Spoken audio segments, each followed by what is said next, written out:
मैं आपके लिए पढ़ूंगा पहला Corinthians, 1 Corinthians chapter 2 verse 14. 1 Corinthians chapter 2 verse 14. यहां परमेश्वर के वचन में लिखा है, परंतु शारीरिक मनुष्य परमेश्वर के आत्मा की बातें ग्रहण नहीं करता, क्योंकि वह उसकी दृष्टि में मूर्खता की बातें हैं, और ना वह उन्हें जान सकता है, क्योंकि उनकी जांच आत्मिक रीति से होती है। सब बोले हालेलुया। यहां वचन में लिखा है कि जो शारीरिक मनुष्य है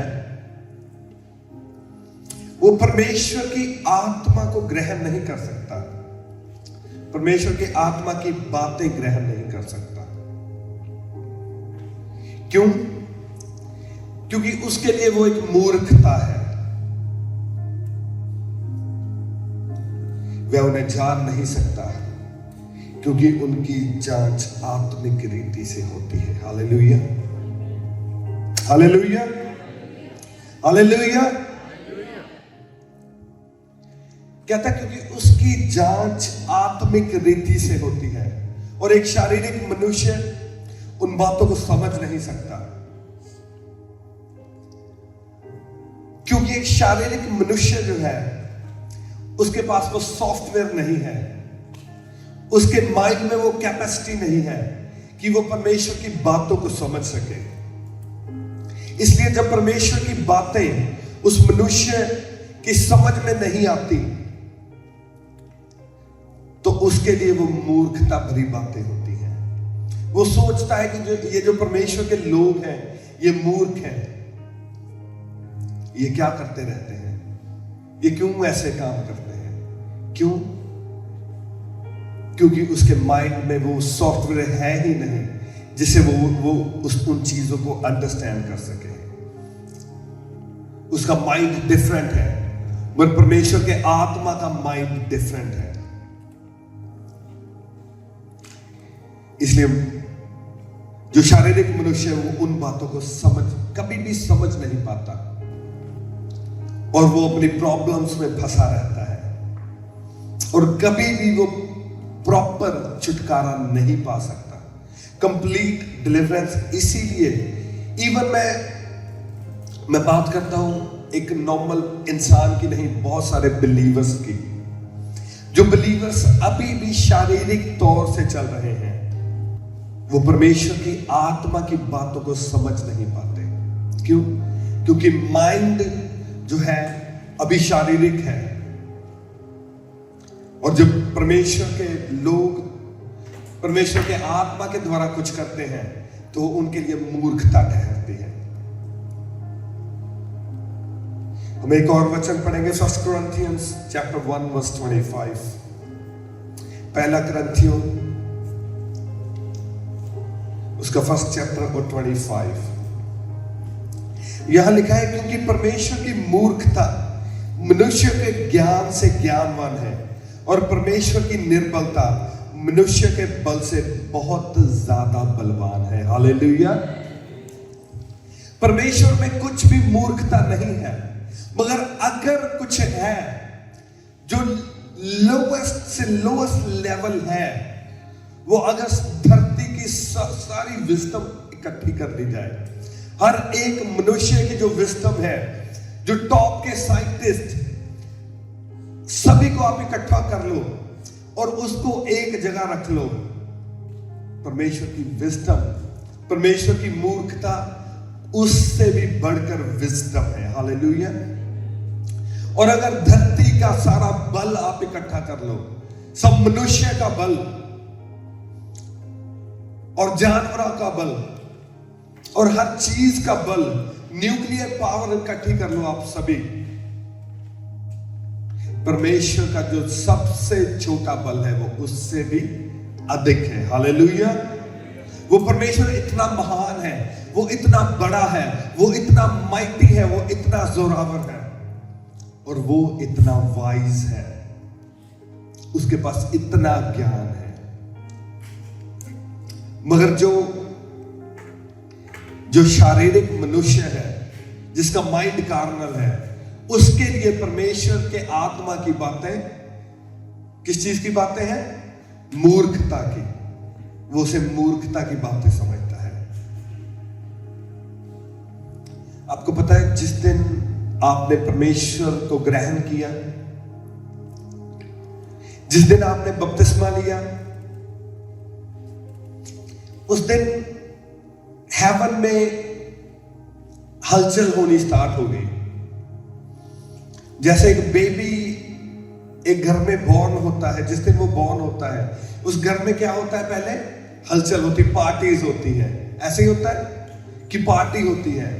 वैसे जिस दिन आपने बपतिस्मा लिया, उस दिन हेवन में एक पार्टी हुई, बहुत बड़ी पार्टी हुई हेवन में, और सारे स्वर्गदूत उस दिन नाचे। परमेश्वर ने एक बड़ा बोझ दिया, उस दिन डिनर दिया सभी को, सबने खाया पिया और डांस किया और पूरी उधर पार्टी उन्होंने की। मगर जब एक बच्चा बॉर्न होता है, नॉर्मल इंसान का बच्चा बॉर्न होता है, जिस दिन वो बच्चा बॉर्न हो जाता है, क्या आपको पता है कि उस दिन से ही उसकी प्लानिंग स्टार्ट हो जाती है बच्चे की। उसके माँ बाप उस दिन से ही कहने लग जाते हो, मेरा ये बच्चा है, ये डॉक्टर बनेगा बड़ा होकर, कहते हैं ऐसे, ये इंजीनियर बनेगा, ये प्लेयर बनेगा, ये क्रिकेटर बनेगा, ये फुटबॉलर बनेगा। उस दिन से ही, जिस दिन वो बच्चा बॉर्न होता है, उस दिन से ही उसके लिए प्लानिंग स्टार्ट हो जाती है। वैसे ही जिस दिन आप आत्मा में बॉर्न हुए, आप आत्मा में जन्मे, आपका नया जन्म हुआ, सबसे पहले तो हेवन में पार्टी हुई, उसके बाद में आपके लिए प्लानिंग हुई। हेवन में, स्वर्ग में आपके लिए प्लान बनने स्टार्ट हो गए। उसी दिन से परमेश्वर ने क्या किया? उसने अपने स्वर्गदूतों को बुलाया, 2 को, 3 को, 4 को, आ जाओ।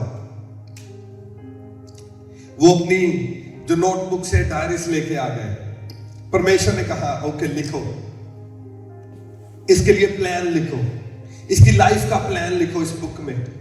उनको काम पे लगा दिया उस दिन से। जिस दिन आपने बपतिस्मा लिया, उसी दिन हेवन में योजनाएं बननी स्टार्ट हो गई। आपकी लाइफ पे पर्पस, आपकी लाइफ का पर्पस लिखा गया, प्लान लिखा गया। ओके, ये अब हमारी किंगडम में आ गया, ये स्वर्गीय किंगडम में आ गया, प्लान लिखो, ये क्या करेगा।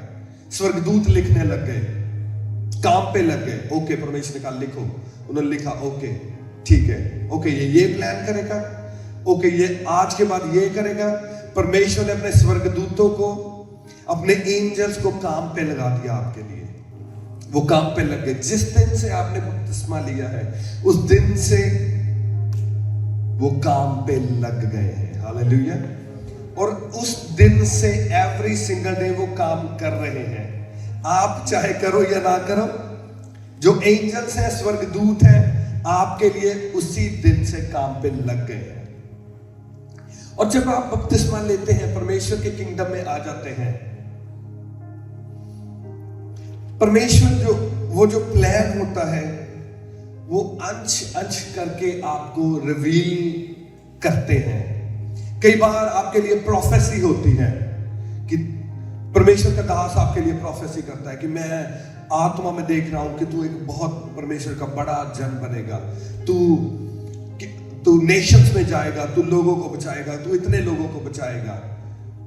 कई बार आपके लिए प्रोफेसी होती है कि तू बिजनेसमैन बनेगा, तू बिजनेस करेगा, तू बिजनेस के द्वारा परमेश्वर की सेवा करेगा। कई बार आपके लिए प्रोफेसी होती है कि तू इस कंट्री में नहीं रहेगा, मैं देख रहा हूं आत्मा में तू कुछ और नेशन में जाएगा और परमेश्वर उस नेशन में तुम्हारे द्वारा लोगों को बचाएगा। हालेलुया। वो होता है परमेश्वर का प्लान। धीरे धीरे करके आपकी लाइफ में पता लगना स्टार्ट हो जाता है। कई बार परमेश्वर के दासों के द्वारा, प्रोफेसी के द्वारा, कई बार आप प्रार्थना में बैठते हैं, परमेश्वर का आत्मा डायरेक्टली आपके मन में डालता है। आपके मन में वो आपसे बात करता है कि तू मेरा दास है, तू ये करेगा, तू वो करेगा, तू बिजनेस करेगा, तू पॉलिटिक्स में जाएगा, तू सेवा में जाएगा, तू वर्शिपर बनेगा। वो धीरे धीरे धीरे धीरे करके आपके मन में डालना स्टार्ट करता है, अंश अंश करके आपको बताना स्टार्ट करता है। सो आपको वो प्लान धीरे धीरे पता चलना स्टार्ट होता है। और जब आपको वो प्लान पता चलना स्टार्ट हो जाता है, आप उस प्लान के अकॉर्डिंगली काम करना स्टार्ट करते हैं। सो फर्स्ट थिंग इज कि आपको पता होना चाहिए डेफिनेटली कि आपके जीवन का प्लान और पर्पस क्या है। That is the first thing. और जब आपको वो प्लान पता चल जाएगा, परमेश्वर कंफर्म करेंगे। ऐसा नहीं होगा कि आपको एक फीलिंग आई कि मैं प्रॉफिट हूं और आपने उसके अकॉर्डिंग काम करना स्टार्ट कर दिया। परमेश्वर उसको कंफर्म करेंगे, बार बार परमेश्वर कंफर्म करेंगे, क्योंकि कई बार फीलिंग्स जो हमारी होती हैं वो हमें दबा लेती हैं और हम गलत डायरेक्शन में चल जाते हैं और बाद में सब कुछ डिस्ट्रॉय हो जाता है। सो परमेश्वर उसको कंफर्म करते हैं। So that is first thing. दूसरी थिंग है कि जब परमेश्वर आपको प्रोफेसी देते हैं और आप वो प्रोफेसी लेते हैं और आप उसके अकॉर्डिंगली काम करना स्टार्ट कर देते हैं, और आपने नोटिस किया होगा कि जो प्रोफेसीज आपके लिए परमेश्वर ने दी है, प्लान आपके लिए दिए हैं, उसके लिए परमेश्वर ने अपने प्रॉमिसेस बाइबल में दिए हैं। कितने लोग जानते हैं कि बाइबल में प्रॉमिसेस हैं आपके लिए? परमेश्वर ने वादे किए हैं आपके साथ, और वो वादे आप उनको लेते हैं, अपनी लाइफ में ग्रैब करते हैं और डेक्लरेशन करनी स्टार्ट करते हैं उन वादों के लिए, और आप डेक्लरेशन करते रहते हैं। मगर एक चीज मैंने विश्वासियों की लाइफ में नोटिस की है। मैंने कई विश्वासी ऐसे देखे हैं। पहले तो यह है कि आप में से एक जन जिसने बपतिस्मा लिया है, आपकी लाइफ में परमेश्वर का प्लान है। हर एक के लिए प्लान है। आपसे परमेश्वर ने सेवा लेनी है, आपको परमेश्वर ने ग्लोरी देनी है, इसमें कोई डाउट नहीं है। इसमें कोई डाउट नहीं है। डजंट मैटर आप पढ़े लिखे हैं नहीं है, डजंट रियली मैटर। आपकी जॉब क्या है, आपका बिजनेस क्या है, वो मैटर नहीं करता। आपकी लाइफ में प्लान है, ये 100% है। हालेलुया। सो मैं उसके बाद की बात करता हूं। आपको पता चल गया कि मेरी लाइफ में प्लान है, मगर मैंने बहुत सारे विश्वासी देखे हैं जिनको पता है कि हमने डेक्लरेशंस करनी है। वो कहते हैं, प्रभु तेरे घोड़े खाने से मैं चंगा हो गया हूं। हालेलुया। और ये सच्चाई है, ये अटल सच्चाई है। परमेश्वर के कोड़े खाने के द्वारा हम चंगे हो गए हैं। मगर जब आप उनकी लाइफ को देखते हैं, उनको साल हो गया, 2 साल हो गए, 3 साल हो गए, 5 साल हो गए, 10 साल, वो डेक्लरेशन कर रहे हैं, मगर जब आप उनकी लाइफ को देखते हैं, वो हील नहीं हुए होते। देखा आपने अपनी लाइफ में, देखिए आपने बिलीवर्स डेक्लरेशन करते हैं, परमेश्वर आपके वचन में लिखा है कि आप मुझे सर बनाएंगे, पूछ नहीं, और वो सालों साल डेक्लरेशन कर रहे हैं, मगर जब आप उनकी लाइफ को देखते हैं, वो डेक्लरेशन पूरी नहीं हुई होती। ऐसे ही है डिफीटेड बिलीवर्स। मैं आम लोगों की बात नहीं कर रहा, मैं बिलीवर्स की बात कर रहा हूं, क्रिश्चियंस की बात कर रहा हूं। वो डेक्लरेशन करी जा रहे हैं, साल, 2 साल, 3 साल, 5 साल, 10 साल के डेक्लरेशन करते हैं कि परमेश्वर, आपके वचन में लिखा है कि मैं उधार लेने वाला नहीं, मैं देने वाला बनूंगा। ऐसे लिखा है, मगर जब मैं उनकी लाइफ को देखता हूं, डिफीटेड लाइफ, बिलीवर्स की लाइफ डिफीटेड। हो सकता है कि आप में से भी कुछ ऐसे हो, हमारे बीच हो, हम क्लेम कर रहे हैं कि परमेश्वर तेरे कोड़े खाने से मैं चंगा हो गया हूं, परमेश्वर मैं सर हूं, मैं पूछ नहीं हूं। हो सकता है आप डेक्लरेशन करते जाए 10 साल, 20 साल, 50 साल, और ये डेक्लरेशन करते करते परमेश्वर के पास भी चली जाए और ये डिक्लेरेशन पूरी ना हो। ये पॉसिबल है, मगर क्या इसका मतलब यह है कि परमेश्वर का वचन झूठा है? परमेश्वर का एक एक वचन सच्चा है और वो सामर्थी है। वो आपको छुड़ाने की पावर रखता है, वो आपको ग्लोरी देने की पावर रखता है, मगर प्रॉब्लम कहीं और है। अकेली डिक्लेरेशन करने से ग्लोरी नहीं आती, सिर्फ डिक्लेरेशन करने से छुटकारा नहीं आता। बहुत सारे बिलीवर्स डिक्लेरेशन करते करते मर गए, मगर छुटकारा उन्होंने नहीं देखा। ये क्यों है? क्योंकि इसमें एक भेद है। प्रॉब्लम यह है कि आत्मा की बातें शारीरिक मनुष्य नहीं समझ सकता। आत्मा की बातें शारीरिक मनुष्य नहीं समझ सकता और उसके लिए वो मूर्खता है। वो डिक्लेरेशन तो कर ही जा रहा है, डिक्लेरेशन कर कर करके वो बूढ़ा हो गया है, मगर अभी भी क्या है? आत्मा की बातों को समझने की सेंस उसमें नहीं है। और परमेश्वर के आत्मा की जो बातें हैं उसके लिए अभी भी क्या है? मूर्खता। सोच के देखो एक बात, आजकल तो क्रिश्चियनों ने भी बोलना स्टार्ट कर दिया है, कहते स्पीकिंग इन टंग्स, अन्य भाषा में बात करना। ये शारीरिक मनुष्य के लिए क्या है? मूर्खता। वो कहता है क्या तू इधर 1 घंटे से बैठा शारा ले ब्रोसो को निहादरा करी जा रहा है, क्या ये सेंस बनती है? शारीरिक मनुष्य के लिए ये सेंस नहीं बनती। परमेश्वर का वचन कहता है कि तू अपना दशमांश परमेश्वर के घर में ले आ।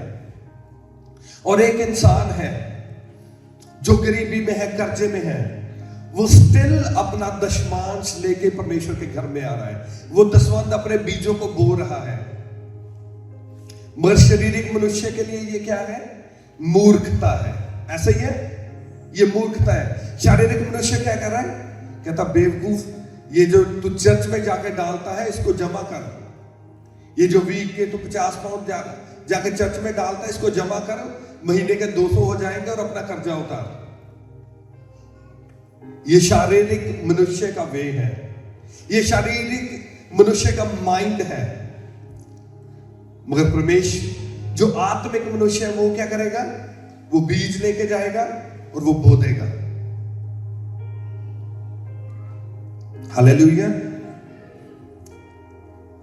परमेश्वर के वचन में लिखा है कि जब सारी मुसीबतें तुम्हारे ऊपर पड़ जाएं, मुसीबतें, ट्रायल्स एंड ट्रिबुलेशंस। ट्रिबुलेशन उसको कहते हैं जो जैसे एक नेशन पे बॉम्ब गिर रहे होते हैं ना, ट्रिबुलेशन मतलब कि सारा उजाड़ हो रहा है, खत्म हो रहा है, आपको लगता है कि आप उजड़ जाएंगे, खत्म हो जाएंगे, मर जाएंगे, उसे कहते हैं ट्रिबुलेशन। परमेश्वर का आत्मा कहता है कि जब आप ट्रायल्स और ट्रिबुलेशंस में से जाएं, रिजॉइस करो, रिजॉइस करो, खुश हो जाओ, नाचो, पार्टी करो जाकर कि मेरे ऊपर इतने बड़े मुसीबतों के पहाड़ आके गिर गए। आत्मा क्या कहता है? आत्मा की बात है रिजॉइस करो।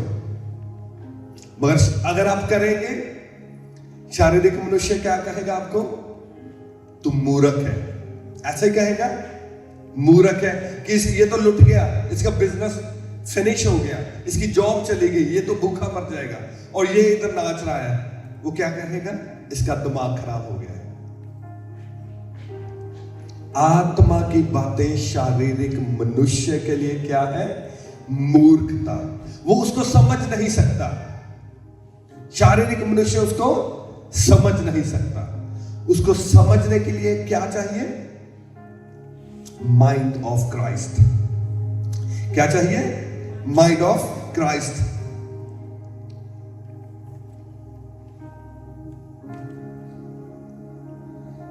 First Corinthians chapter 2, sorry. First Corinthians chapter 2 verse 15 से मैं आपके लिए पढ़ देता हूं। यहां लिखा है आत्मिक जन सब कुछ जांचता है, परंतु वह आप किसी से जांचा नहीं जाता। जो आत्मिक मनुष्य है वो सब कुछ जांच लेता है। जो आत्मिक मनुष्य है, अगर आप उसके सामने जाके खड़े हो जाएंगे, वो 1 मिनट में आपको स्कैनिंग करके बता देगा। हमारे चर्च के बहुत सारे मेंबर हैं, उनको पता है, वो कह देते हैं पास्टर जी हमारी जो लाइफ में चलता है आपको पता होता है। उनके बताने से पहले मुझको पता होता है कि उनकी लाइफ में क्या चल रहा है। वो कहता आत्मिक मनुष्य सब कुछ जांच लेता है, मगर खुद किसी के द्वारा नहीं जांचा जाता, क्योंकि प्रभु का मन किसने जाना है कि उसे सिखाए, परंतु हम में मसीह का मन है। हालेलुया। हम में क्या है? मसीह का मन हम में है। इसीलिए हम वो आत्मिक बातें जांच लेते हैं, हमें पता चल जाता है कि ये आत्मिक है और ये शारीरिक है। मगर शारीरिक इंसान के लिए परमेश्वर की बातें मूर्खता है, और परमेश्वर की जो सबसे लोएस्ट लेवल की मूर्खता है वो पूरे संसार के ज्ञान के ऊपर का ज्ञान है। हालेलुया। जो परमेश्वर की किंगडम है, जो हेवन की किंगडम है, वो इस तरह से ऑपरेट होती है कि मनुष्य कभी उसको समझ नहीं सकता। वो फार अबव है हमारी थिंकिंग से। हमारा जो छोटा सा जो इधर पार्ट परमेश्वर ने डाला है ना, परमेश्वर की किंगडम उसे फार अबव है। एक एग्जांपल दूं आपको। जो ह्यूमन अंडरस्टैंडिंग के अकॉर्डिंग 1 + 1 + 1 कितने होते हैं? कितने होते हैं? कितने? 3। 1 + 1 + 1 कितने हो गए? 3। मगर जो हेवन की किंगडम है उसके अकॉर्डिंग क्या है? 1 + 1 + 1 1। हालेलुया। थैंक गॉड आपको पता है। ट्रिनिटी में मैं ट्रिनिटी की बात कर रहा हूं। और जब लोगों को बताएं, वो क्या कहते हैं? वो खुद कंफ्यूज है। वो कहते हैं आपके 3 परमेश्वर है, आप 3 परमेश्वर को मानते हैं, father, son and holy spirit. और हम कहते नहीं, हम एक ही परमेश्वर को मानते हैं, हमारा एक ही परमेश्वर है। फिर वो कैलकुलेशन करते हैं 1 + 1 + 1 3। हम कहते हैं नो, 1 + 1 + 1 = 1। ऐसे किंगडम ऑपरेट होती है। स्वर्ग का राज ऐसे ऑपरेट होता है। मगर आप दिन भर उसके साथ बहस कर लो, आप नहीं समझा पाओगे उसको। क्यों? क्योंकि उसका जो मन है वो शारीरिक है, वो शारीरिक मनुष्य है, वो नहीं समझेगा आत्मा की बातें। कलीसियों की पत्री chapter 1 verse 26। Galatians chapter 1 verse 26। इसे यहां लिखा है, अर्थात उस भेद को जो समयों और पीढ़ियों से गुप्त रहा, परंतु अब उसके उन पवित्र लोगों पर प्रकट हुआ है। हालेलुया। आज वो परमेश्वर जो पीढ़ियों से छुपा के रखा है, वो आज आपके ऊपर प्रकट होने जा रहा है। परमेश्वर आज आपके ऊपर वो प्रकट करेंगे। वो लिखा है पवित्र लोगों पर प्रकट हुआ है, वो आज आपके ऊपर प्रकट हुआ है। वो भेद, इट मीन्स कोई नॉलेज ऐसी है, कोई इंफॉर्मेशन है जो नहीं दी गई। परमेश्वर ने वो इंफॉर्मेशन छुपा के रखी है, मगर वो सिर्फ उन पर प्रकट करता है। किन पर? जो परमेश्वर के पवित्र लोग हैं। हालेलुया। और मैं बिलीव करता हूं आज वो इंफॉर्मेशन जो आपको चाहिए आपकी लाइफ के लिए, वो आप आज लेकर जाएंगे in the mighty name of Jesus. Hallelujah. जो लोग बाइबल पढ़ते हैं उनको वो शायद मेरे साथ अग्री करेंगे। परमेश्वर के काम करने का एक पैटर्न है, उसका एक सिस्टम है, और परमेश्वर उसी सिस्टम के अकॉर्डिंग काम करते हैं। वो सिस्टम से इधर उधर जाके काम नहीं करते। वैसे तो टू मेनी डिफरेंट सिस्टम्स हैं बाइबल में, मगर मैं एक सिस्टम की आज बात करूंगा कि परमेश्वर आपकी लाइफ में कैसे काम करते हैं इंडिविजुअली, एक एक जन के बारे में, ताकि आप जान सकें कि जो परमेश्वर का प्लान आपकी लाइफ के लिए है, जो प्रोफेसी, जो पर्पस परमेश्वर ने आपकी लाइफ में रखा है, आप उसको कैसे फुलफिल कर सकते हैं। और उस पर्पस को फुलफिल करने में ही आपकी ग्लोरी है। आपका छुटकारा, आपकी हीलिंग, आपकी डिलीवरेंस, आपका सब कुछ उस पर्पस को फुलफिल करने में है। सो हम देखेंगे कि उस पर्पस को हम कैसे फुलफिल कर सकते हैं। सो परमेश्वर कैसे काम करते हैं। परमेश्वर एक फैमिली में से या एक नेशन में से या एक ट्राइब में से परमेश्वर एक जन को चुनते हैं, जैसे उन्होंने आपको चुना। जितने जन आप यहां पर बैठे हैं, परमेश्वर उसको पकड़ते हैं और फिर वो जन बपतिस्मा लेता है और फिर वो जन परमेश्वर की किंगडम में आता है। और जैसे मैंने आपको बताया कि जिस दिन वो परमेश्वर की किंगडम में आ जाता है, उसी दिन स्वर्ग में काम स्टार्ट हो जाता है। आपका पर्पस सील कर दिया जाता है, वहां पर लिख दिया जाता है कि ये बंदा अपनी लाइफ में ये करेगा। सभी समझ रहे हैं मैं क्या कह रहा हूं?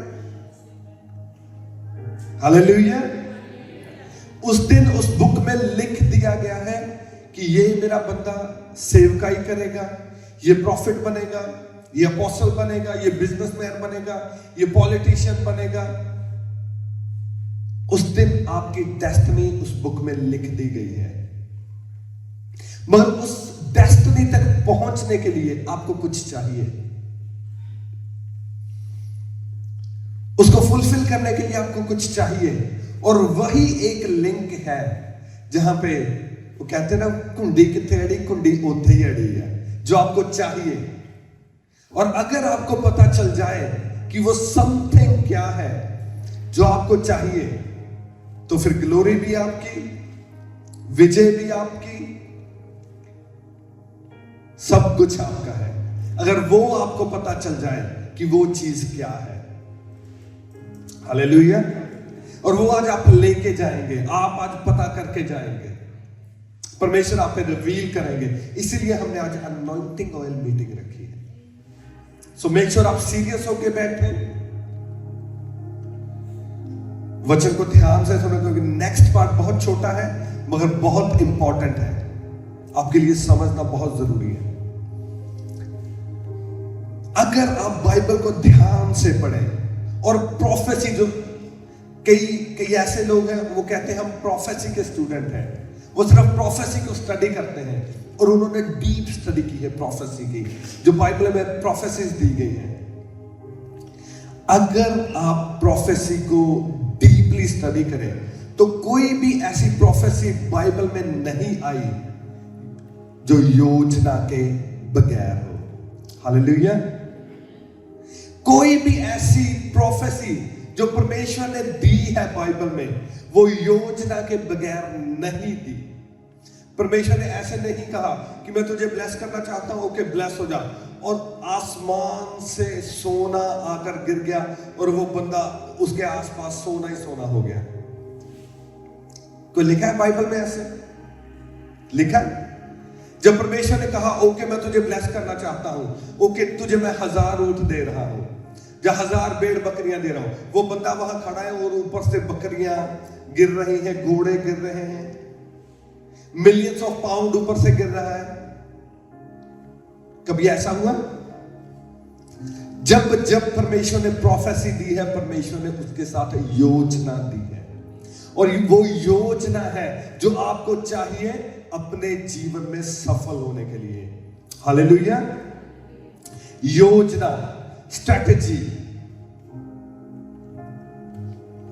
पहले आपने क्या पता करना है कि आपका मिशन क्या है, परमेश्वर ने आपको क्या प्रोफेसी दी है, आपने लाइफ में करना क्या है। ट्रस्ट मी, आपको पता है आज क्राइम इतना क्यों है, बच्चे क्यों नशों में जा रहे हैं, वो क्राइम लड़ाई झगड़ों में चले जाते हैं, उनकी लाइफ में कुछ पर्पस नहीं है। जब लाइफ में पर्पस नहीं होता तो हम भेड़ बकरियों की तरह इधर उधर घूमते हैं, कभी ये जॉब कर ली, कभी वो जॉब कर ली, ये काम कर लिया, वो कर लिया, कभी चोरी कर ली, कभी डाका मार लिया, कभी नशे कर लिए। क्यों? क्योंकि लाइफ में पर्पस नहीं है। हमें पता ही नहीं हमने करना क्या है। तो डेस्टिनी को हम कैसे अचीव करेंगे? जो उस बुक में लिखा है उसको कैसे अचीव करेंगे? पहले तो पता होना चाहिए कि उस बुक में, जिस दिन हमने बपतिस्मा लिया, उस बुक में लिखा क्या है, हमारी डेस्टिनी क्या है। और जब उस डेस्टिनी को परमेश्वर आपके ऊपर रिवील करेंगे, फिर आप प्रार्थना करेंगे, आप रोजों में जाएंगे, आप परमेश्वर की हजूरी में बढ़ेंगे और परमेश्वर अंश अंश करके वो योजना आपको बताएंगे। हालेलुया।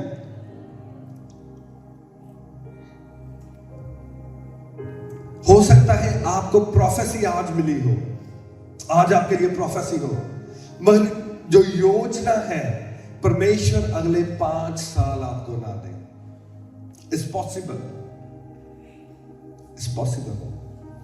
आपको पता है जब परमेश्वर ने अब्राहम को कहा कि अब्राहम, मैं तो I will make you the father of Nations, ऐसे कहा परमेश्वर ने, क्या उसके इर्द गिर्द बच्चे उसी टाइम पैदा हो गए? हजारों हजार? नो। परमेश्वर ने उसको योजना दी। परमेश्वर ने कहा, उठ, अपने लोगों में से निकल और उस देश में जा जो मैं तुझे दिखाऊंगा। हालेलुया। और वहां ले जाकर मैं तुझे ब्लेस करूंगा।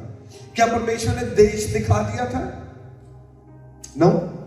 क्या वो परमेश्वर ने दिखा दिया था कि उसकी लैंड कैसी है? जब परमेश्वर ने उसे बताया कि तू उधर जाकर वहां अपने डेरों को डालना और वहां खेत है उसमें ये बीजना, क्या परमेश्वर ने बताया?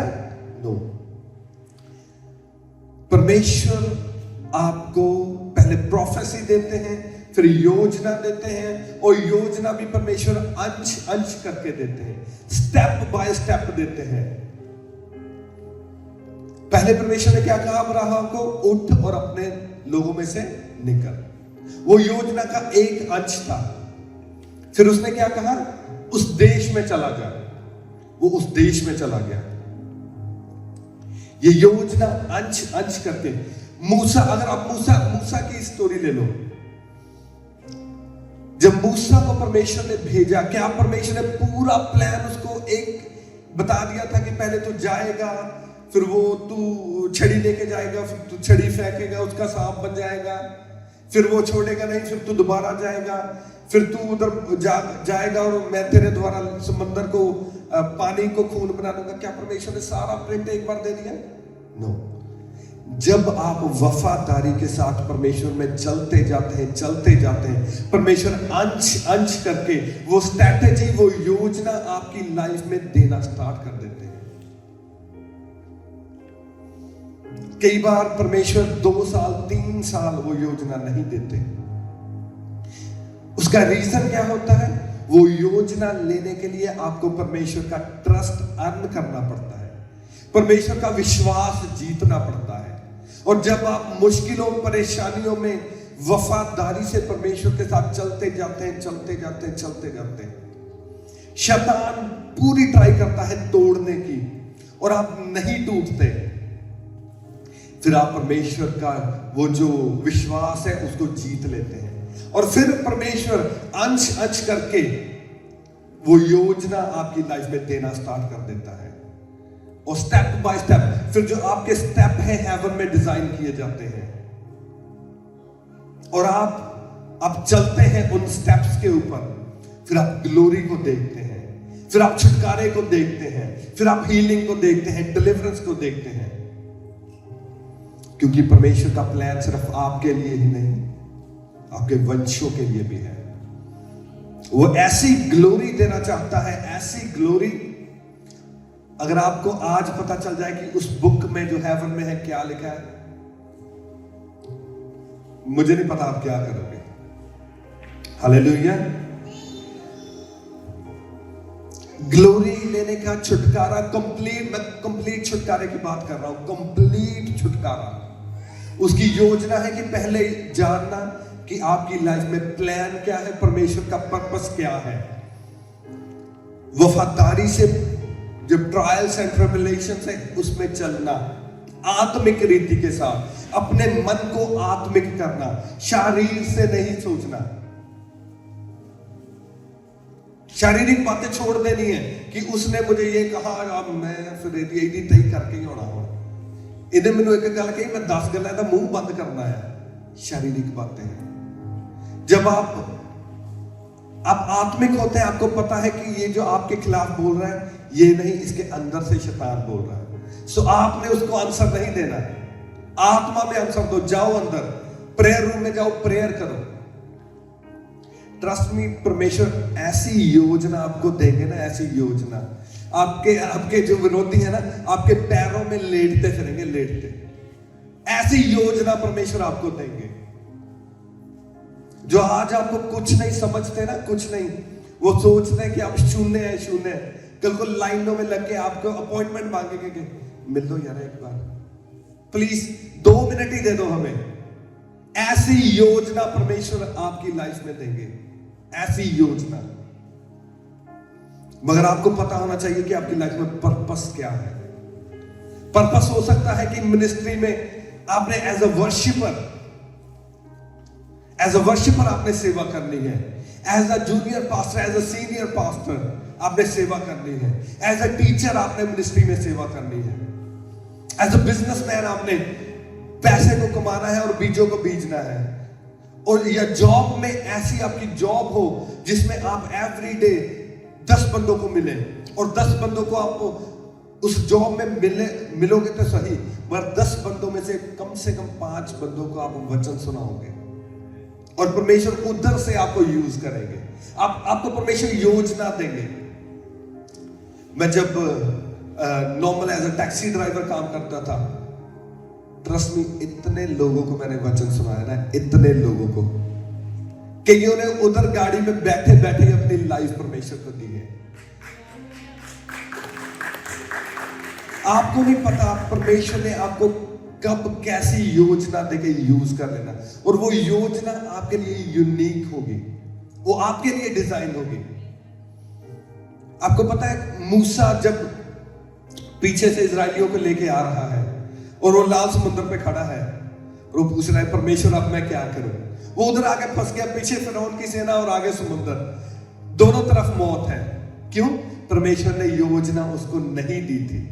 स्टेप तो दिया था योजना का, मगर पूरी योजना नहीं दी। और वो कह रहा है परमेश्वर अब क्या करूं। परमेश्वर ने नेक्स्ट स्टेप दिया योजना का, कहता अपनी छड़ी को बढ़ा, और जब छड़ी को बढ़ाया क्या हुआ? समुद्र 2 भाग हो गया। हालेलुया। ऐसी योजनाएं जब आप स्पिरिचुअल हो जाते हो, स्पिरिचुअल आंखें आपकी खुल जाती हैं और आप परमेश्वर का ट्रस्ट गेन कर लेते हैं, फिर परमेश्वर ऐसी योजनाएं आपको देते हैं कि लोग हैरान हो जाते हैं और आप खुद भी हैरान हो जाते हैं। मैं सोच रहा हूं कि मूसा का मुंह देखने वाला होगा जब उसने छड़ी ऐसे की और समुद्र 2 भाग हो गया। वो खुद देख रहा होगा मूसा क्या हो रहा है। उसने एक्सपेक्ट तो नहीं ना किया होगा कि ये ऐसा होगा, या उसको पता है जब उसने कभी वीडियो में देखा था ऐसा। वो यूनिक योजना मूसा के लिए थी, वो यूनिक थी, वो हेवन में बनाई गई थी उस तरीके से कि ये मूसा के लिए है, ओके। और उसके वो अनॉइंटिंग उसको दी गई और वो कर पाया। और सोच के देखो, जब पतरस पीटर वो रिवर पे खड़ा है और जीसस रिवर के अंदर बीच में है, और वो कहा कि प्रभु कह मैं तेरे पास आऊं। और अगर उसके माइंड में वही योजना होती जो मूसा की थी, उसके माइंड में क्या होना था कि समुद्र 2 भाग होगा अभी, और मैं बीच में से चल के जाऊंगा और मैं जीसस के पास चला जाऊंगा। और वह क्या कर लेता? वो मिरेकल अपना डिस्ट्रॉय कर लेता। क्यों? क्योंकि वो योजना सिर्फ मूसा के लिए बनाई गई थी, वो पीटर के लिए नहीं बनाई गई थी। पीटर के लिए योजना क्या थी? पतरस के लिए योजना क्या थी? पानी पर चलने की योजना थी, पानी पे चलने की योजना। वो मूसा के लिए नहीं थी। अगर मूसा ट्राई करता पानी पे चलने के लिए तो वो डूब जाता। क्यों? क्योंकि वो योजना मूसा के लिए नहीं थी, वो पीटर के लिए थी। इसीलिए आपके एक जन की लाइफ में यूनिक योजना है। आपके एंजल्स, जो मूसा के एंजल्स थे, आपके डिफरेंट है उससे। जो पीटर के एंजल थे, आपके एंजल्स डिफरेंट है। जो मूसा की डायरी में लिखा गया था, आपकी डायरी में वो नहीं लिखा गया। आपकी डायरी में डिफरेंट योजना है, यूनिक, जो सिर्फ आपके लिए बनी है। मगर आपकी ड्यूटी क्या है? उस योजना का परमेश्वर से पता करना कि परमेश्वर मैं क्या करूं, मेरे लिए क्या पर्पस है, मेरे लिए क्या प्लान है, मेरे लिए क्या योजना है। और वो आप पर रिवील करेंगे वो योजना को, और आपको पता होगा, परमेश्वर कंफर्मेशन देंगे आपको कि हाँ ये तेरे लिए है, ये तेरी योजना है, हाँ ये कर, ये कर। और जब वो आप करेंगे, अब आप हैरान हो जाएंगे, ग्लोरी, अपनी ग्लोरी देख के हैरान हो जाएंगे। आपको पता, मेरी लाइफ में योजना थी परमेश्वर की। मैं चर्च स्टार्ट करना चाहता था, शायद जब मैंने स्टार्ट की उससे 2-3 साल पहले। मगर मेरे परमेश्वर ने मेरे मन में डाला कि मैं चर्च स्टार्ट करने से पहले मैं अपने आत्मिक पिता से मिल के आऊं, और वो मुझे कहे कि तू चर्च स्टार्ट कर। और मैं परमेश्वर के साथ वफादार रहा। इतनी मुश्किलें, परेशानियों के पहाड़ मेरी लाइफ में टूटे, मतलब आप इमेजिन नहीं कर सकते। मगर मैं उनमें वफादार रहा, चलता रहा।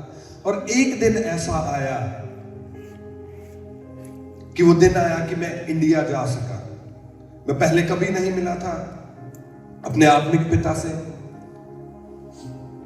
और कोई चांस भी नहीं था। मगर परमेश्वर ने ऐसे लिंक दिए कि मैं उधर गया, लोगों को यूज किया, लोगों के मनों को खोला। सो जिस दिन मैंने अपने आत्मिक पिता से मिलना था, उससे एक दिन पहले, आप में से कितने लोग जानते हैं पास्टर हरजीत को इंडिया में? Pastor Harjeet, mighty man of God, mighty man of God. अगर उनकी आपको कभी उनकी आप सुनो टेस्टिमनी, मतलब इतने बड़े सैक्रिफाइस मैंने बहुत कम लोगों के देखे जो उन्होंने किए हैं। Mighty man of God. So जिस दिन मैंने अपने आत्मिक पिता से मिलना था, एक दिन पहले, मतलब आउट ऑफ नोवेयर, मेरी वाइफ का शॉप पे गए और वो उधर बैठे हैं, और मेरी वाइफ ने मुझे फोन किया, पास्टर हरजीत इधर है, मिलना है। और किसी की मैरिज थी उस दिन, मेरी वाइफ की सिस्टर की मैरिज। मैं उधर से छोड़ के गया उधर, और उन्हें कहा कि आप प्लीज मिला देंगे, और वो कहते हाँ ठीक है। तो उस दिन मैं पास्टर हरजीत के साथ बैठे बातें कर रहा था। नेक्स्ट डे मुझे नहीं पता कि मैंने अपने आत्मिक पिता से मिलना है। मैं उधर गया, मुझे कॉल आई उधर से, जो उनकी पर्सनल सेक्रेटरी है। वो कहती है आज आपने मिलना है, फादर से मिलना है। ठीक है, ओके। उनसे मिलने से पहले मैं एक पास्टर कनाडा में है, उनको फॉलो करता था। मैं उनसे प्रभावित था, वेरी यंग पास्टर। और जब मुझे उन्होंने ले हैंड सेक्शन में बिठाया, तो मैं प्रेयर में हूं। जब मैंने आंखें खोली, वो मेरे साथ बैठे हैं इस दिन, बिल्कुल नेक्स्ट, हम दोनों एक साथ बैठे हैं। सो उस दिन मैं उनको मिला, उनसे बातें की। तो फिर वो मुझे ले गए उधर, एक रूम में बिठाया, सभी पास्टर उधर बैठे हैं। सभी पास्टर, जितने लोग उनको मिलने वाले, सभी मिलके चले गए। मैं अकेला ही बैठा हूं उधर रूम में, अकेला रह गया उधर। और वो बाद में मुझे लेके आए बाहर, उन अपोस्टल जी के रूम के बाहर उधर एक बेंच लगा होता है, आप उधर बैठते हैं, जो लोग मिले उनको पता है। तो मुझे उधर बैठा दिया, सबसे एंड में मैं बैठा हूं, सारे चले गए बैठ के, मैं अकेला बैठा हूं उधर। और जब मैं उधर बैठा हूं, तो मैं अपने ध्यान दूसरी तरफ देख रहा हूं, प्रेयर कर रहा हूं। जैसे ही मैं इधर, अचानक मैंने मुड़ के देखा, पास्टर अमृत संधू मेरे साथ बैठे हैं। हालेलुया। कितने लोग जानते हैं पास्टर अमृत संधू को? माइटी मैन ऑफ गॉड, है ना, mighty glorious man of God. Pastor Amrit Sandhu बैठे, उनके वाइफ बैठे हैं, और उन्होंने, उनका बच्चा उधर है। तो जब मैंने उनको देखा, मैं शॉक हो गया, हैरान हो गया कि जैसे इतना माइटी मैन ऑफ गॉड अचानक आपके साथ बैठे हैं। तो मैंने उन्हें कहा, जैम श्री पास्टर जी, कितने जैम सी की, इतनी बात हुई उनके साथ। तो फिर अपोस्टल जी के रूम में, उधर ऑफिस में से कोई आया, और उन्होंने मुझे कहा, कहते पहले पास्टर जी को भेज दो। मैंने कहा भेज दो, मेरा कोई नहीं, मैं फ्री हूँ, कोई बात नहीं, भेज दो आप। सो वो अंदर गए, वो मिले अपोस्टल जी को, मिलके चले गए, सारे चले गए। लास्ट में मैं था, लास्ट में मुझे लेके गए अंदर। सो मैं बैठा, उनसे बातें की, और मैंने नहीं उन्हें कहा उन्होंने मुझसे बातें की, थोड़ी सी में भी शायद 10-15 मिनट बात की होगी, और उन्होंने मुझे कहा कि जाके चर्च स्टार्ट करो। हालेलुया। ये योजना थी परमेश्वर की मेरी लाइफ में कि ऐसे मैंने तुझे लेके जाना है, ऐसे चर्च स्टार्ट करनी है, और वहां से ब्लेसिंग लेके आनी है, फायर लेके आनी है। और मेरे ख्याल से फायर आपने देखी होगी लास्ट वीक भी, वोल्वरहैम्पटन क्रूसेड ने देखी है। आपको पता है ये जो जितने लोग आप इधर बैठे हो, लोगों को 20 साल लग जाते हैं। इंग्लैंड में इतने लोग चर्च में नहीं होते उनके, ट्रस्ट मी, मैंने देखी है चर्चे में 12-12, 13-13 साल में चर्च में गया हूं, इतने लोग नहीं होते। मगर जब उस दिन मैं उस ऑफिस से बाहर निकला, मुझे पक्का यकीन हो गया था कि परमेश्वर ने मुझे अपने माइटी मैन के बीच में आज बिठा दिया है। जितने लोग उस टाइम पे हाई लेवल पे थे, परमेश्वर के टॉप के दास, मुझे उस दिन पता चल गया था, परमेश्वर ने कहा कि आज मैंने तुझे इनके बीच में बिठा दिया है। उस योजना के द्वारा और उन दुखों में, जिन दुखों में मैं परमेश्वर के साथ वफादारी के साथ चलता गया, और रिजल्ट आज हम देख रहे हैं मिनिस्ट्री में। मुझे दिखाओ कि यूके में मिनिस्ट्री अभी 1.5 साल हुआ हो, स्टार्ट हुई हो, और ऐसे वो क्रूसेड भी कर रहे हो, और उनकी वर्शिप टीम, उनकी मीडिया टीम, सब कुछ हो। दिखाओ मुझे कोई मिनिस्ट्री है ऐसी यूके में। ये नहीं कि मैं प्राउड कर रहा हूं, प्राउड नहीं है, ये परमेश्वर के साथ वफादारी से चलने का फल है। और उसकी योजना जो मेरी लाइफ में है, उस योजना को पता करके, उस योजना के ऊपर चल के, स्टेप्स लेके, फेथ के स्टेप लेके, रिस्क लेने का ये नतीजा है जो आज हम देख रहे हैं। और ट्रस्ट में आने वाले 2 या 3 साल में आप देखेंगे कि ये मिनिस्ट्री कहां से कहां चली गई। जो लोग 20-30 साल में नहीं कर पाते, ट्रस्ट में हम 2 साल में वो करने जा रहे हैं। हम करेंगे, डेफिनेटली करेंगे, परमेश्वर की आत्मा के द्वारा, उसकी सामर्थ के द्वारा, और इस प्राचीन बुद्धि के द्वारा। प्राचीन बुद्धि, उसने कहा वो प्राचीन बुद्धि। मैं एक बार फिर से आपके लिए पढ़ता हूं, कोलोसियंस 1:26 लिखा, अर्थात उस भेद को जो समयों और पीढ़ियों से गुप्त रहा, परंतु अब उसके उन पवित्र लोगों पर प्रकट हुआ। हालेलुया। इस भेद के द्वारा जो हमारे ऊपर प्रकट हुआ है, हम करेंगे और देखेंगे इस नेशन में रिवाइवल आता हुआ, इसी चर्च के द्वारा, आप लोगों के द्वारा। हालेलुया। आप देखेंगे रिवाइवल आता हुआ। किसके द्वारा? इस भेद के द्वारा जो हम पर परमेश्वर ने रिवील किया है, उस योजना के द्वारा, उस स्ट्रैटेजी के द्वारा जो परमेश्वर ने हमें दी है। तो रेडी हो आप उस योजना